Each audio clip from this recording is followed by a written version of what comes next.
je n'avais plus fait depuis longtemps.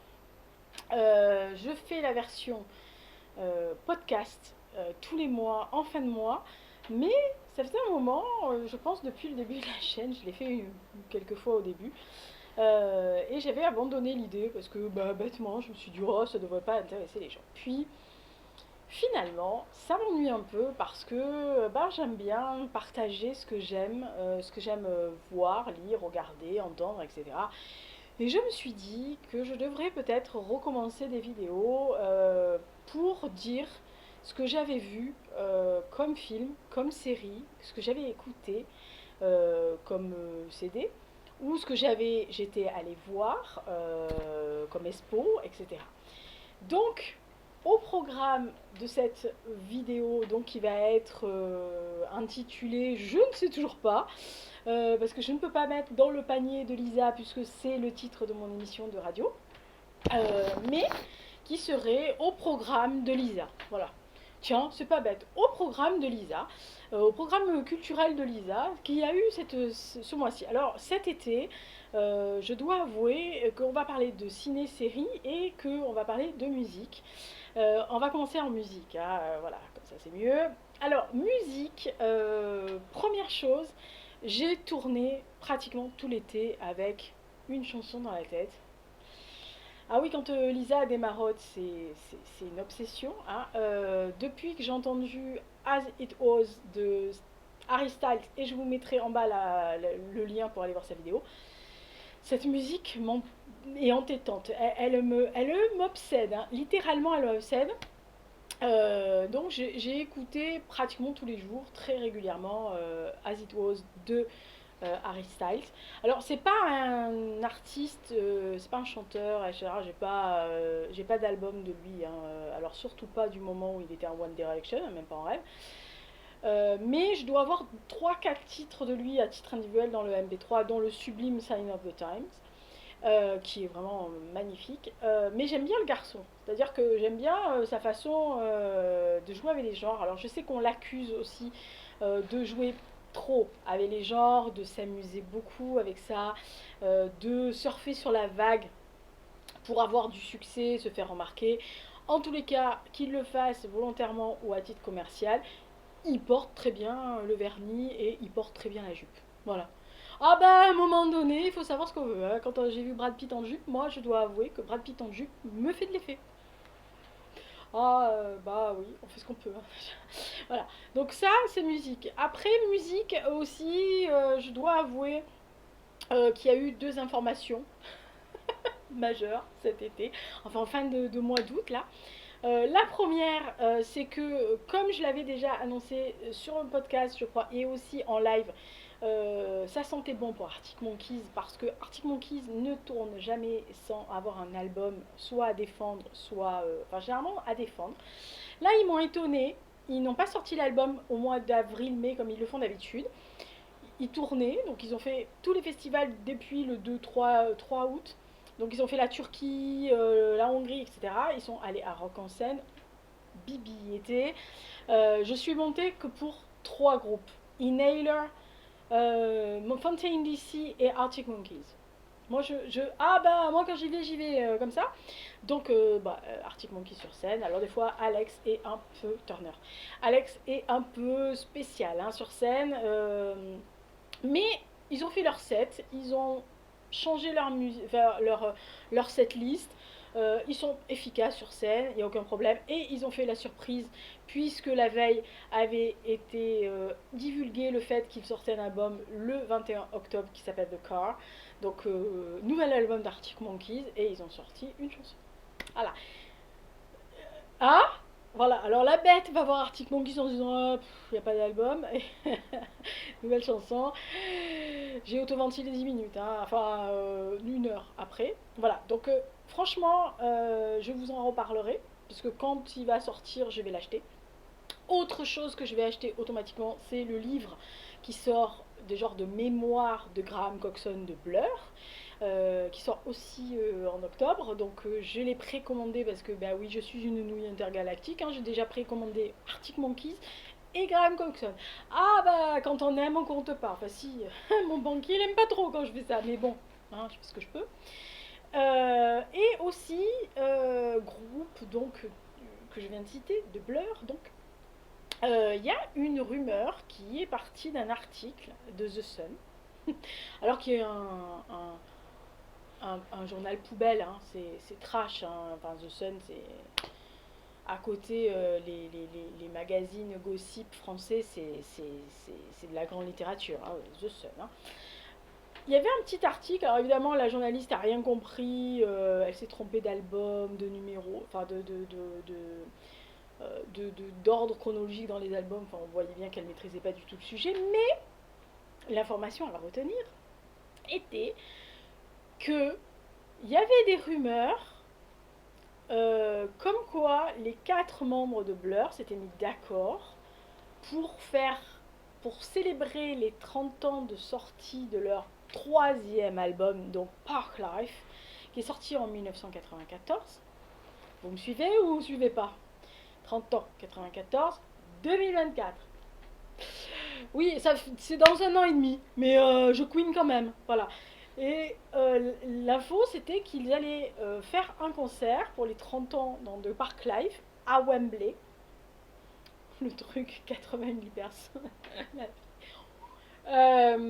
Et ça, c'était une rumeur de The Sun. Alors, les rumeurs de The Sun, hein, on y accorde peu d'intérêt. Mais le problème, c'est que ça a été repris par pas mal de magazines, et des magazines de plus en plus sérieux, qui étayaient vraiment leur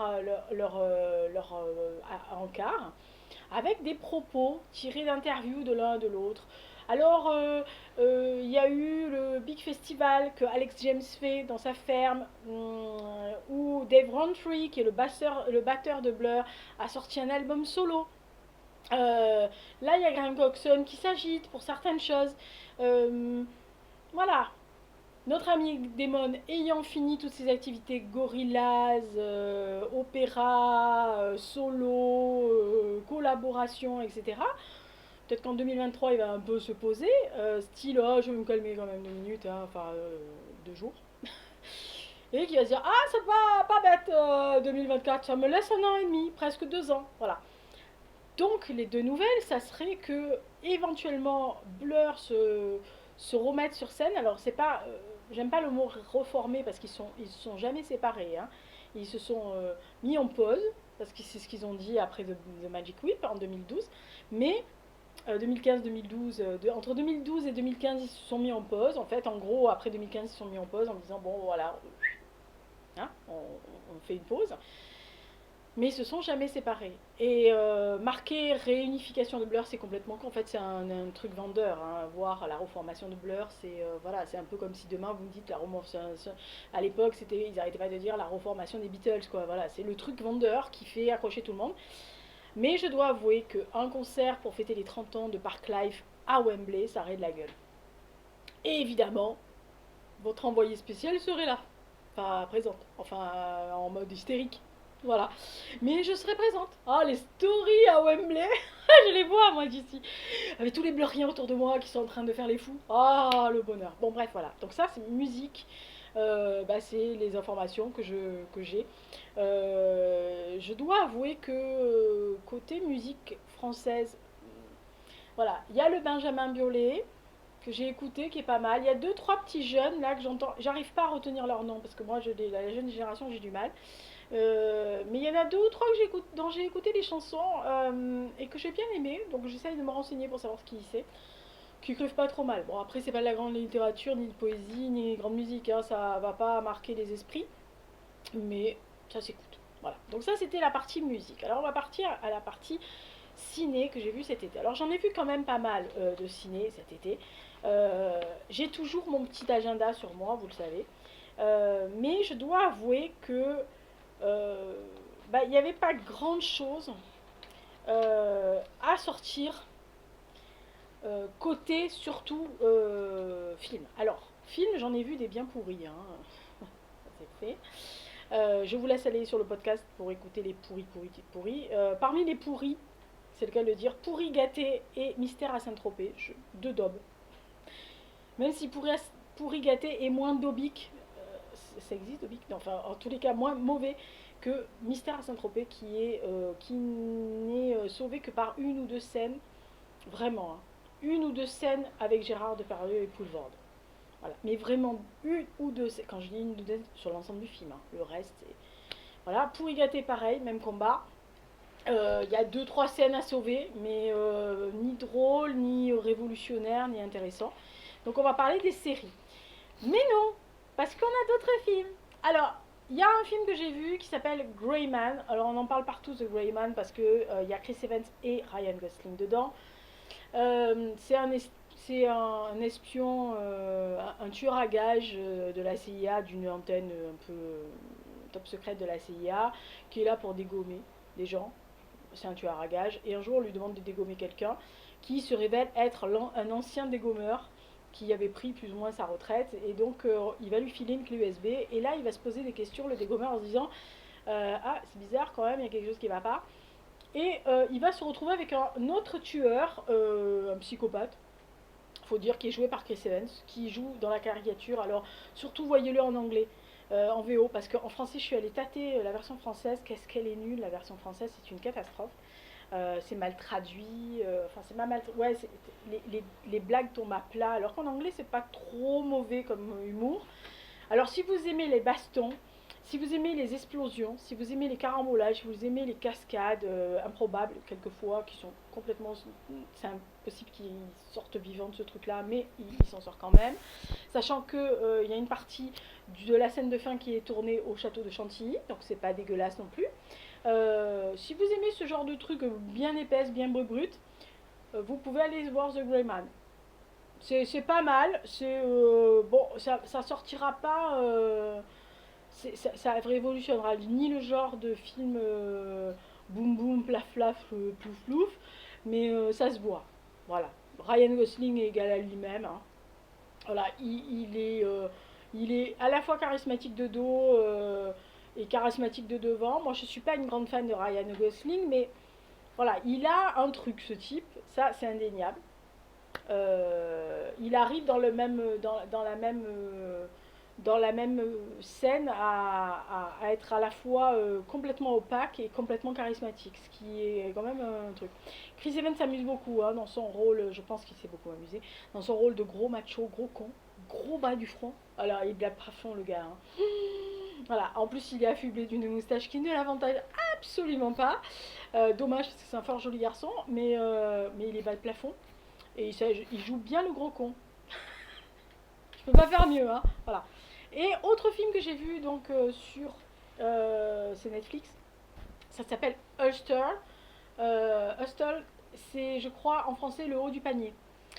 C'est avec Adam Sandler et un très très beau garçon, un très beau basketteur américain, Hernan Gomez. Qui, en fait, je ne suis allée voir le film uniquement parce que j'ai vu la bande-annonce et qu'il y avait Adam Sandler et que je sais Adam Sandler être un très très grand fan de basket, de NBA. Et je me suis dit, si il joue dans un film où il interprète le rôle d'un recruteur de la NBA, d'une grande équipe de la NBA, des Sisters, honnêtement, il ne peut pas se louper. C'est-à-dire, si comme moi j'adore le foot et la Formule 1, si demain vous me faites tourner un film sur le foot ou la Formule 1, je ne vais pas aller tourner une daube vu que c'est mes sports que j'aime. Voilà. Et quand j'ai vu son collègue, co-acteur, entre guillemets, qui n'est pas un acteur, hein, Hernan Gomez, j'ai failli tomber de la chaise. C'est un joueur espagnol de basket que j'avais repéré dans l'équipe nationale. Ce garçon est une bombasse atomique. Ah bah on fait ce qu'on peut, hein. Voilà. Et qui en plus joue fort bien au basket. Voilà. Et donc c'est l'histoire d'un recruteur, donc des Sisters, qui est une équipe de Philadelphie. Il parcourt le monde entier au nom de son club pour trouver les meilleurs joueurs étrangers partout, parce que comme vous le savez ou pas, toutes les années il y a ce qu'ils appellent le draft. C'est-à-dire le draft c'est un concentré de tous les joueurs qui voudraient se faire repérer pour jouer en NBA. Et là, en fait, il y a les patrons des équipes qui regardent jouer sur quelques temps des joueurs qui font leur maximum pour se faire remarquer et qui, quelquefois, peuvent signer pour aller en NBA. Voilà. Donc, il parcourt le monde et un jour, un soir, alors qu'il est à Madrid, il s'emmerde, il a loupé un truc, etc. Donc il va aller traîner dans la ville pour acheter un truc à manger. Et sur un terrain obscur, mal éclairé, il voit un match de basket, un contre un. Et en fait, comme il aime le foot et le basket, comme moi je dirais, comme moi j'aime le foot, si je vois des gamins jouer à travers un truc, je vais m'arrêter 5 minutes pour regarder jouer. Lui, pareil, à travers le grillage, il regarde. Et il voit ce jeune homme qui prend tous les autres joueurs un par un et qui les explose littéralement, sans forcer, sans se forcer et sans avoir l'air de jouer pour la gagne. En fait, il joue pour le jeu. Il aime le jeu, il aime le basket. Et donc il va le suivre, il va le trouver, il découvre que c'est un ouvrier en bâtiment, qu'il a une mère et une fille à charge, qu'il est donc tout seul, qui ne rêve absolument pas de devenir basketteur professionnel, que le basket c'est sa vie mais c'est sa passion, donc il n'imagine même pas vivre de sa passion, il est un ouvrier mais qui aime le basket et tous les soirs il joue pour gagner quelques euros de plus pour, on va dire, arrondir les fins de mois. Et en fait, il va tellement être sûr que ce joueur est exceptionnel, et il est, qu'il va mettre en, dans la balance sa vie personnelle, sa vie professionnelle, son avenir. Il va même payer lui-même le billet du joueur, qui au début est tellement affalé sur la pression et assommé par la pression qu'il n'arrive pas à jouer au niveau où lui il l'a vu jouer. Mais il y croit, il persévère, et moi je trouve que c'est un très beau film sur déjà premièrement la progression d'un joueur et d'un joueur qui tout d'un coup touche au professionnalisme et qui se rend compte du travail que c'est d'être joueur professionnel en NBA, que ce n'est pas juste d'arriver à un match juste avant, mettre ses baskets, mettre le t-shirt de l'équipe et jouer. Même si tu es un très très bon joueur, il y a le travail de fond, il y a le travail de musculation, d'endurance, de souffle, le gramme près sur la nutrition, le machin. Et il y a tout ce qui est aussi le jeu, mais la concurrence, loyale ou déloyale selon ce qu'on a. Et il y a aussi le cheminement des cheminements des deux personnages, puisque lui, Adam Sandler, se rêve d'être un entraîneur, alors que pour l'instant il n'a jamais eu la place. Et ce jeune homme, en fait, lui, se bat parce qu'il s'est toujours retrouvé tout seul, il est en manque de père visiblement, et il y a cette relation entre ce recruteur et ce futur joueur qui a une relation filiale qui s'améliore. Moi, je trouve que la scène de fin est magnifique. Elle est à la fois surprenante et pas surprenante, mais elle est jolie. Je trouve que c'est un très joli film sur le basket, donc ça s'appelle Le haut du panier, c'est sur Netflix. Et puis allez admirer Hernan Gomez. Non, je vous assure, il y a des choses qui s'admirent dans la vie. Voilà. Et en plus, il joue très bien au basket. Ce que j'ai vu d'autre en film, j'ai revu des films en fait. J'ai revu Eugénie Grandet, euh, de Marc Duguin, qui m'énerve beaucoup à la fin. Je déteste d'avoir ce côté modernité, de vouloir absolument remoderniser toutes les œuvres de la littérature, que ce soit française, étrangère, etc. Ça finit d'une façon qui n'est pas celle du roman et qui explique mal la position d'Eugénie Grandet. À un moment donné, je trouve que c'est très dommage parce que ça lui fait une autre sortie, alors que dans le livre, elle avait une autre vision. Elle avait une autre, oui, une autre vision et une autre façon de détourner le carcan qu'était une femme à l'époque. Voilà. Donc en gros, voilà. J'ai pas revu tant que ça de films.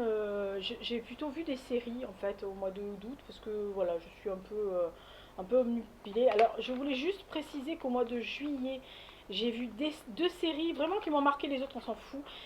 Une, c'est Infinity sur Canal+, de cette station où il y a un mec qui tombe de la station au plein milieu du Kazakhstan. Les paysages sont à couper le soupe, il y a des trucs de chaman, il y a un côté mystique. Il y a Céline Salette qui est génialissime dans ce film, et y compris tous les autres personnages. Franchement, j'ai été absorbée par Infinity et je ne m'en lasse pas de l'avoir vu. Et j'ai vu aussi Pistol, qui est donc l'histoire romancée des Sex Pistols, qui est une bonne série sur les Sex Pistols, qui vous explique quand même pas mal sur ce mouvement punk de la fin des années 70, qui a pris vraiment son cours au début des années 70, avec une grosse influence de David Bowie, qui a vraiment œuvré, on va dire, dans l'imaginaire des gamins de l'époque, et aussi bien sûr McDowell, Vivienne Westwood, etc., Pamela, toute la clique, Rook, parce que c'est quand même une période où l'Angleterre était au bord de l'explosion, et que Punk is not dead, puisque de toute façon on écoute toujours The Sex Pistols, on écoute toujours d'autres musiques punk, il y a toujours des étendards punk qui arrivent un peu à droite à gauche, on reprend les codes de temps en temps sur les défilés de mode et sur les catwalks, donc voilà, c'est pas une mauvaise série.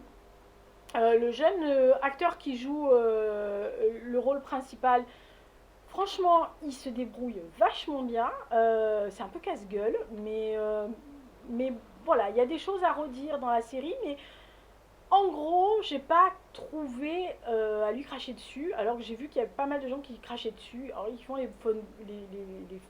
fines bouches, mais voilà, c'est pour expliquer une époque. Alors oui, il y a une chose qui est extrapolée entre Chrissy Hines et lui. C'est lui qui raconte selon ses mémoires, hein, donc il peut avoir imaginé quelque chose, que Chrissy Hines dise non, bah, finalement non, c'est pas vrai, ça n'a pas existé. Mais voilà, c'est une série, si vous ne connaissez pas les Sex Pistols, si vous ne connaissez pas le mouvement punk en Angleterre, bah, c'est une occasion ou jamais de rattraper votre retard. Alors, il y a quand même deux coups de cœur, mais surtout un gros coup de cœur que j'ai vu cet été, et notamment au mois d'août, c'est Sur ordre de Dieu. Alors, c'est même pas une claque, c'est au-delà de la claquouille. C'est moi, j'adore Andrew Garfield parce que c'est un acteur qui peut vous faire passer n'importe quelle émotion dans un seul regard ou dans une seule attitude corporelle.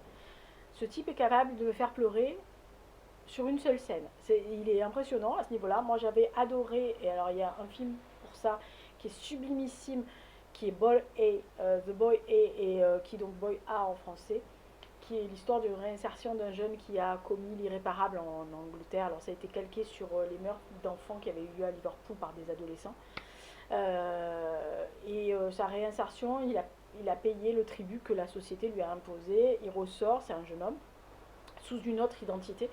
Il refait sa vie en fait en gros, et puis un jour malheureusement il fait un acte de bravoure, hein. Il sauve quelqu'un de la mort, et il va se retrouver en première page, et évidemment il y a quelqu'un qui va le reconnaître et son passé va lui sauter à la gorge. Dans ce film là, Andrew Garfield est à pleurer, mais vraiment à s'arracher le cœur, les boyaux, les tripes, et Sur ordre de Dieu c'est ça. C'est à dire que lui c'est un mormon pratiquant, très pratiquant, euh, croyant, pratiquant, qui vit une vie selon les préceptes des Mormons.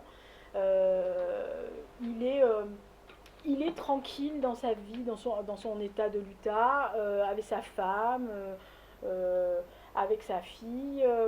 Il a sa maman à charge qui commence à montrer des gros signes d'Alzheimer. C'est un flic, tout ce qu'il y a de plus banal dans une ville menée par des Mormons. Voilà, basique. Il est aidé en cela par un autre flic qui vient d'un autre état, qui est lui par contre d'une tribu indienne. Et ces deux-là, c'est vraiment les deux extrêmes, mais qui se complètent assez bien. Son collègue a quand même le rôle d'un espèce de grand frère. Et il va avoir un meurtre, un double meurtre, entre une jeune femme et sa fille de 15 mois qui vont être sauvagement assassinées chez elle. Ça s'est jamais vu dans ce coin paumé de l'Utah.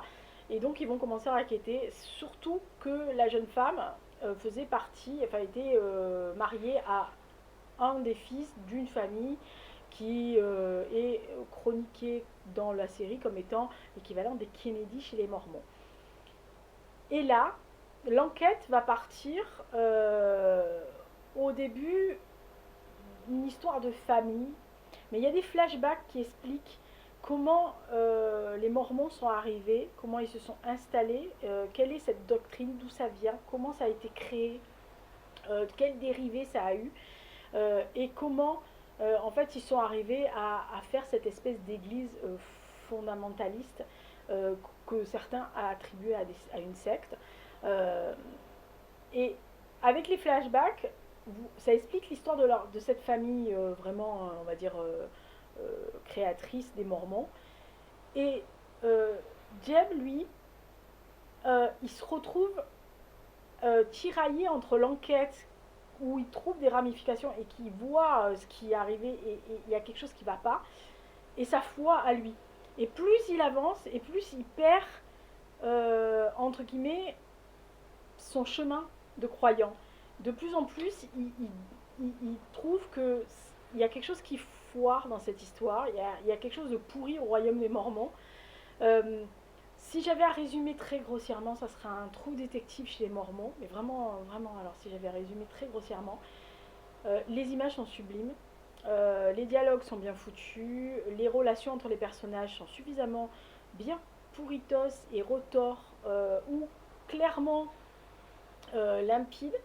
Les ramifications avec l'église qui est omniprésente et omnipotente sur la ville et sur les gens fait que même au sein des foyers, il y a toujours ce soupçon de ne pas être à la hauteur de ce que le livre prêche. Euh, la scène de fin est à tordre les boyaux. Moi perso, j'ai pleuré comme un goré. C'est bien foutu, l'histoire se tient. Il n'y a pas de morale cucul-praline, il n'y a pas de morale moralisatrice. Vous avez une ouverture, une fin qui est suffisamment bien faite, mais suffisamment ouverte pour pouvoir avoir l'intelligence d'aller chercher si vous ne connaissez pas. Et Andrew Garfield est juste, voilà, au-dessus du lot, comme d'hab. Hein. C'est très compliqué de lui dire qu'il est mauvais, peut-être dans Spider-Man. Et encore. Non, mais si, il n'est pas très bon dans Spider-Man. Ça lui correspond pas, je crois. Mais il est tellement bon dans les autres films que qu'est-ce que vous voulez que je vous dise, quoi. Voilà. Donc ça, c'est sur Ordre de Dieu. J'ai vu aussi Unité 42, la saison 2. Et ça, c'est la deuxième saison d'une série belge qui se passe à Bruxelles avec des gens qui enquêtent au sous-sol d'un commissariat. Ils sont livrés à eux-mêmes. Il y a une ex-hackeuse, il y a un mec qui ne sait pas où il est, un père veuf qui part en vrille de temps en temps. Ils enquêtent toujours sur des idées sordides. Là, ils sont au milieu de la prostitution et des clubs de danseuses de pole dance, etc. Il y a plein de choses avec des migrants, la société belge par-dessus, c'est multilangue qui parle, etc. Enfin, vraiment, moi j'aime bien Unité 42. Après, c'est pas l'un des meilleures séries policières de l'année, mais la première saison m'avait beaucoup plu. Les rapports entre les personnages sont vraiment bien foutus, ça pourrait être ça. Ils sont toujours sur la ligne jaune, hein, et ça, ils sont là et ouh, ça va tomber d'un côté. À un moment donné, quelquefois ils tombent, hein, mais ils se relèvent, ils font ce qu'ils peuvent. Euh, j'ai vu aussi la troisième saison de False Flag, donc c'est une série israélienne. On retrouve Ethan Coppel, ce flic un peu atypique, il faut dire, du Shabak, qui là va enquêter à Chypre suite à l'empoisonnement de trois ressortissants israéliens dans un hôtel. Et l'enquête va les ramener en Israël, va les ramener avec plusieurs sous-histoires qui s'entrecroisent et qui s'en mêlent. Hein. Ça, c'est toujours fort bien avec False Flag. Euh, la saison est en deçà des deux premières. Mais c'est toujours très agréable d'avoir le personnage de Coppel à suivre parce qu'il est vraiment, vraiment à part. Hein. C'est vraiment un flic à part. Il se permet des choses assez irrégulières, on va dire. Et puis il y a aussi le fait que il y a la société israélienne, c'est-à-dire que ça va tous azimuts. Là, il y a des Français qui reviennent sur là-bas parce que leur fils a disparu, il est censé être mort, radicalisé, mais en fait c'était le petit ami qui était radicalisé, qui s'était trompé, qui avait voulu revenir, donc il voulait fuir. Mais en fuyant, du coup, ils ont déclenché quelque chose. Vous savez, c'est le fameux effet papillon. Voilà. False Flag, c'est pas mal sur la saison 3. Voilà. Moi, j'ai bien aimé les deux premières saisons. La saison 3, je l'ai trouvé pas mal. Il y a deux, trois trucs qui m'ont fait dire que c'était quand même beaucoup moins intéressant. Ce qui est dommage, hein, parce que franchement, voilà, c'est vraiment très, très, très bien. Mais comme je vous dis, pas toutes les saisons peuvent être bonnes. Mais si vous connaissez pas False Flag, allez-y. Si vous connaissez pas les séries israéliennes, allez-y. Parce que franchement, ils font des très bons trucs, ils font des très bons films. Moi, je vous recommande Un Havre de paix comme film israélien qui est une pure merveille. Mais vraiment, qui est très drôle, très très drôle. Il y a beaucoup d'humour, mais c'est magnifique. Voilà. Et autre série que j'ai vue, alors j'en ai vu d'autres, hein, j'ai vu la saison 2 de Manifeste, vous pouvez passer. Putain. Alors la saison 1 était vraiment très très... Voilà. Alors pourquoi je suis allée voir la saison 2 aussi parce que je voulais savoir la suite. C'est toujours aussi cucu, c'est toujours aussi râle et pas crête, c'est toujours aussi téléphoné. Les personnages sont... Il y en a une, elle est mono-expression. L'autre, c'est celui qui joue le prince charmant dans Once Upon a Time. Il a une expression aussi. Et comme il joue toujours des gars gentils, cucul à praline et tout, c'est carrément incompréhensible la façon dont il réagit dans son couple avec sa femme, machin. Enfin, voilà, sa femme, elle est aussi cucul à praline. Enfin, on a l'impression ils ont mis Once Upon a Time avec un problème d'avion, quoi. Attends, mais sérieux, hein, je vous assure. Donc, manifeste, vous pouvez passer. Si je dois voir la saison 3, c'est vraiment que je serai malade et sous la couette. Peut-être l'année prochaine, dans un jour de grand vent que je me fais chier. Et donc après, j'ai vu Godless. Alors, on m'en avait parlé, mes potes m'avaient dit, il faut que tu vois Godless. Voilà. Parce que je crois qu'il est sorti en 2017 ou 18, enfin, dans ces eaux-là. Donc, ça fait bien 2-3 ans qu'il me gonfle à me dire qu'il faut que je le voie. J'avais dit oui, oh, d'accord. Ils avaient beau me vanter les acteurs qui sont dans Godless. Oui, ouais, mais voilà, on m'avait dit oui, c'est un western, tu vas adorer, machin. Je dis oui, je me doute. Euh, non, voilà. Et puis bon, vous savez, vous avez autre chose à regarder, vous allez voir autre truc, il y a d'autres choses à faire dans la vie que de rester devant un écran de télévision à regarder une série. Euh, et puis bon, cet été, je l'ai revu passer en fait tout simplement dans vous savez, dans les choix qu'on vous montre. Et je me suis dit, oh tiens, tiens, il est là, je vais cliquer sur le premier épisode. Je me suis dit western, je risque rien. Mais j'ai beaucoup aimé. Alors oui, il y a plein de choses. Hein. On arrive, c'est une ville en fait, en gros. euh, c'est une ville gérée par des femmes parce que alors le truc c'est qu'il y a un grand bandit méchant, un certain Frank, qui est un spécialiste de voler dans les mines, qui attaque les villes avec le train qui sont gérées enfin qui sont traversées par les trains. Il attaque les mines, il vole tout l'argent, il massacre tout le monde, il laisse que des cendres derrière lui. Et ben moi ça la playa. Et parmi son petit groupe de 30, il y en a un qu'il avait ramassé petit garçon qu'il considère comme son fils. Et un jour, je pense que trop c'est trop. Et il décide de quitter le groupe et de voler le dernier butin de son père adoptif et de son patron, on va dire, du chef.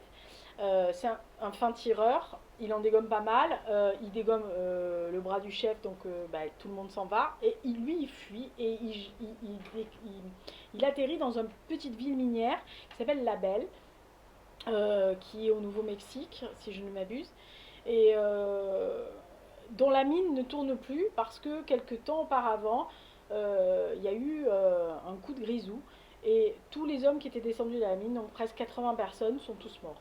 Donc il reste que des femmes, des vieillards et ceux qui n'étaient pas allés à la mine et des gamins. Et donc c'est les femmes qui gèrent cette ville. En gros, il y a un bordel, il y a un saloon, il y a plein de choses. Donc c'est beaucoup des femmes qui gèrent. Et il y a une jeune femme qui est en marche, qui est dans un ranch, qui élève des chevaux, qui traite avec soit la tribu Paiute indienne du coin, soit avec d'autres personnes, qui a un fils qui est métissé, puisqu'elle l'a eu visiblement avec un Indien. Elle a un lourd passé, mais on l'apprend au fil des épisodes, et elle vit avec sa belle-mère. Et ce fameux garçon va atterrir dans la grange, elle va le dégommer, mais comme il n'est pas mort et que sa belle-mère est quand même une guérisseuse indienne, ils vont la remettre sur pied et il va faire profil bas. Il va aider à la ferme. Elle n'est pas trop d'accord, mais voilà, elle va aider. Et Franck, il cherche le traître, donc il va traquer le traître. Donc il y a plusieurs épisodes, il y a plusieurs choses. Il y a un shérif qui s'en va, qui est amoureuse de la jolie fille là, du ranch, mais qui est pas bien équilibré parce qu'il a perdu sa femme en couche, alors il s'en va, puis en plus il perd la vue, donc il est d'aucune utilité. il a un shérif adjoint qui est un gamin qui dégomme tout ce qu'il peut, mais juste pour s'amuser. Donc c'est vraiment godless, c'est vraiment sans Dieu, sans état d'âme, sans Dieu. Et en fait, on sent que se prépare l'attaque de cette petite ville, que c'est les quelques hommes qui sont là et toutes les femmes qui vont essayer de se défendre du mieux qu'on peut. Comme c'est une ville sans hommes, plus ou moins, il y a des promoteurs qui essayent de racheter la mine en faisant miroiter de l'argent et des hommes qui viendraient travailler et s'occuper des femmes. Certaines femmes s'en foutent royalement, elles ont pris une indépendance, d'autres qui ont trouvé l'amour avec une collègue. Alors évidemment, une série qui a un côté féministe actuel, moderne. Hein. Voilà, ils ont retransposé, parce que vous savez que c'est un truc qui m'énerve, mais voilà, c'est la modernisation actuelle qui s'est adaptée là. Voilà. Alors c'est pas très choquant, sauf que de temps en temps c'est quand même moraliste sur le féminisme, les femmes, nous, les femmes, machin. Voilà, alors de temps en temps ça fait un peu lever les yeux au ciel, c'est pour ça que je dis que c'est pas un coup de cœur, c'est vraiment très très très bonne série, mais il y a des moments où vous dites putain c'est bon, on n'est pas obligé de se prendre une leçon de morale à chaque fois, ou d'un truc tellement évident, tellement inclusif, que ça arrive comme un cheveu sur la soupe et vous dites putain c'est vraiment parce qu'il faut que tu causes les cases du cahier des charges quoi en gros voilà. Mais sinon c'est une bonne série, moi je me suis laissé bercer, c'est des épisodes qui sont quand même assez longs, qui font presque 1 heure 10, des fois 1 heure et demie, et je me suis laissé bercer par tous les épisodes parce que je voulais savoir la vie de ces personnages et si Franck allait réussir à les gommer. Alors on se doute bien qu'il y a des trucs qui vont se passer, mais je trouve que la morale est pas dégueulasse. Il y a deux, trois scènes d'amour, vous savez, amourette, machin, où on sait que ça va arriver, mais qui sont même pas choquantes en fait. Qui sont même pas. On se dit pas, ah non, c'est tiré par les cheveux. Non, non, on les attend. Et si elles n'étaient pas arrivées, on se dit, oh merde, putain, vous faites chier. Non, mais c'est vrai. Il y a des films comme ça, vous vous dites, il n'y a même pas des mourettes. Voilà, vous vous dites, oh quand même, ils ont loupé l'amourette. Alors que vous n'êtes pas là pour l'amourette, hein, en gros, hein, surtout moi d'ailleurs. Mais, euh, mais quelquefois vous dites, oh quand même, voilà. Oh, je me suis loupée sur ce truc-là. Voilà. Et qu'est-ce que j'ai vu aussi? Stillwater, que j'avais pas vu au cinéma avec Matt Damon. Voilà, ça se passe à Marseille. C'est un homme qui vient pour sauver sa fille, qui a été accusé du meurtre de sa compagne. Euh, voilà, j'ai lu, c'est un beau portrait d'homme, hein, complètement paumé, qui a vraiment des problèmes, des démons, etc., et qui se retrouve dans une ville, qui va être aidé par une maman célibataire avec une petite fille. Je sais pas, enfin moi j'ai trouvé que c'était mignon, mais que c'était gentil, que c'était mignonné, machin. Matt Damon est toujours assez impeccable il fait vraiment le redneck, enfin le gros plouc américain, parce qu'il n'est pas redneck vu où il habite, mais enfin il fait bien vraiment le gros pouf américain, bof américain, mais voilà, c'est euh, c'est vraiment du téléphoné. Bon, il y a des trucs à Marseille, enfin ça se passe à Marseille d'ailleurs. Euh, Il y a des séances qui sont sympathiques quand vous connaissez Marseille, vous vous dites ouais c'est ça, ouais c'est ça. Voilà. Mais sans rien d'intérêt. Qu'est-ce que j'ai vu aussi? Des Shift aussi, une histoire de vampire, de tueur de vampire. C'est con, hein. Mais vraiment, il faut poser le cerveau, hein. Poser le cerveau, hein. Ça n'a aucun intérêt. Mais j'ai regardé. Parce que il pleuvait, il n'y avait rien à foutre. Il faisait nuit, enfin, j'avais une insomnie, je savais pas quoi faire, j'avais pas envie de prendre un livre parce que je me suis dit oh merde et tout. Je voulais pas regarder un truc prenant parce que je me suis dit oh, c'est pas à 3 heures du matin, tu vas pas te mettre à pleurer comme une dinde. Et puis je suis tombée là-dessus, je dis oh tiens, je vais regarder, il y a un truc de vampire, ça va être sympa. C'est sympa. Je me rappelle plus ce qu'il y avait dedans. Si, je me souviens de certaines scènes qui sont quand même assez gore, mais voilà, voilà. Sinon, j'ai vu deux séries dont vous pouvez vous passer sur Netflix, mais vraiment. Une qui s'appelle Respirer. Je me rappelle plus comment elle s'appelle en anglais, mais elle est beaucoup mieux. Keep Breathing, je crois, ou un truc comme ça. Je crois que c'est Keep Breathing. Donc respirer, ce qui n'est pas vraiment traduit comme ça. Keep Breathing, c'est continuer à respirer. Là, c'est respirer. Français quand ils traduisent des trucs. C'est l'histoire d'une fille qui se plante en avion avec deux autres personnes qui ne survivent pas. Elle survit, elle se retrouve au milieu de nulle part, sans téléphone portable, sans rien. Personne ne sait qu'ils ont pris cet avion-là. Donc elle va faire sa survie. En fait, elle va faire son, son Tom Hanks, quoi. dans les montagnes. En plus, elle a un lourd passé, il y a des flashbacks, il y a du mystique, il y a des choses qui arrivent, elle a des hallucinations. C'est sans queue ni tête. Même la fin, vous ne savez pas vraiment si vous avez vraiment tout suivi. Non, mais je vous assure, hein, alors là, à un moment donné, j'ai quand même revu la fin 3 fois parce que je me suis dit, putain, j'ai loupé un truc. J'ai peut-être loupé un truc. Mais alors, aucun intérêt. Voilà. Et alors, aucun intérêt bis. Pourquoi je suis allée voir ça? Parce que l'acteur Bad Boomer me plaît beaucoup. Je le trouve très beau. Et j'ai vu qu'il était là, j'ai dit, oh tiens, il fait généralement pas des très mauvaises séries, il est mignonné, on va regarder le garçon. Ça s'appelle Echoes. Alors, je crois qu'ils l'ont traduit par Echo en anglais, en français. C'est sur Netflix, hein, les deux. Alors, c'est une sorte de sœurs jumelles qui sont identiques en tout point, mais vraiment au point où elles switchent leur vie une fois par an. Elles vont rejoindre le conjoint de l'autre. Donc il y en a une qui vit à Los Angeles avec un ancien psy qui était son psy. Euh, et elle est devenue célèbre pour un livre. Et sa sœur qui vit dans un ranch avec son mari propre sur lui, euh, qui a une petite fille, qui élève des chevaux, qui a une vie plus que tranquillou. Voilà. Et donc elle switch de temps en temps jusqu'au jour où une des deux disparaît, celle qui vit dans le ranch. Et c'est là nous, en tant que spectateurs, on découvre qu'elles ont switché. Et qu'elles le font très régulièrement depuis leur adolescence, qu'elles se sont partagées les mecs, les problèmes, et qu'il y en a une des deux qui est franchement plus barrée que l'autre. Alors oui, il y a un sens, je dirais pas que ça sente que ni tête, il y a un sens. Il y a un sens dans cette série. Euh, il y a une histoire qui se termine comme elle se termine, qui n'est pas ni mauvaise ni bonne. Il y a des personnages qui sont un peu caricaturaux, mais ça, c'est les séries américaines très souvent. Parce que bon, quelquefois, ça arrive assez régulièrement qu'il y ait ce genre de choses. C'est pas. Voilà. C'est pas une série qui restera dans les mémoires, dans la mienne sûrement pas, mais qui se regarde. Voilà. Ne serait-ce que pour le jeu entre les deux trucs, évidemment, il y a toujours le téléphone qui sonne hein, quand je fais quelque chose. Donc, où j'en étais? Oui, donc Echoes, oui, parce que pour vous, c'était une seconde. Pour moi, ça a été presque une demi-heure avec une copine qui appelle tellement rarement de Rome qu'il faut que je la prenne quand même, faut pas déconner. Donc, je dois avouer que voilà, ce qui vaut, c'est par le changement de ces deux sœurs et le fait que même, enfin, les jumelles sont, euh, voilà, il y en a une qui a l'ascendant sur l'autre pour une raison qu'on découvre petit à petit. Ça se tient, il y a des choses qui sont un peu invraisemblables, mais l'histoire du changement, ouais, il y a des choses qu'on sent que quelqu'un sait ou pourquoi et comment elles font, mais personne ne dit rien. Voilà. C'est pas déplaisant, mais c'est pas une série fabuleusement intéressante et attractive. Voilà. Donc ça, c'est les films et les séries que j'ai vues. Euh, et donc au début, la musique. Voilà, donc sinon, qu'est-ce qu'il y a d'autre à vous dire?